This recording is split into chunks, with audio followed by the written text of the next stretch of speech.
त्रिपुरा में एक ऐसा माहौल बन रहा है कि सबको लगता है कि जो वादा ये भाजपा सरकार ने किया था जब वो पावर में आए थे 3 मार्च को, वो पूरा हुआ नहीं है।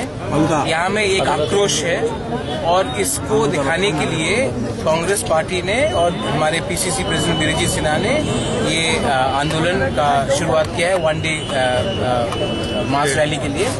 और इसमें हम सब एक हैं, क्योंकि अगर आप पहाड़ में जाएंगे तो कुछ और प्रॉब्लम है, शहर में कुछ और प्रॉब्लम है, लेकिन प्रॉब्लम जो भी है त्रिपुरा में प्रॉब्लम है और यहाँ में बहुत फ्रस्ट्रेशन है। तो इसको हाईलाइट करने के लिए आज यहाँ में ये प्रोग्राम हो रहा है।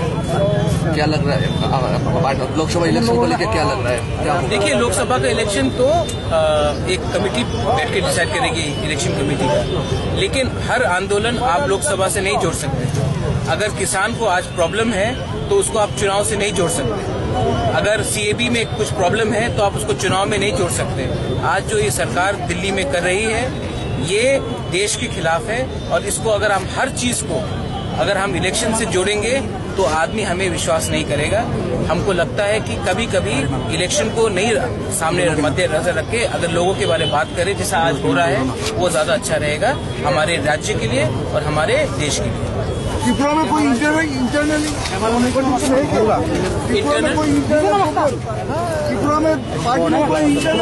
क्या? कौन सी पार्टी में? कांग्रेस पार्टी में। आप ये सवाल बीजेपी को पूछिए। मुझे लगता है कि इंटरनल प्रॉब्लम बीजेपी में है। आपका क्या? मुझे लगता है कि इंटरनल प्रॉब्लम बीजेपी में है।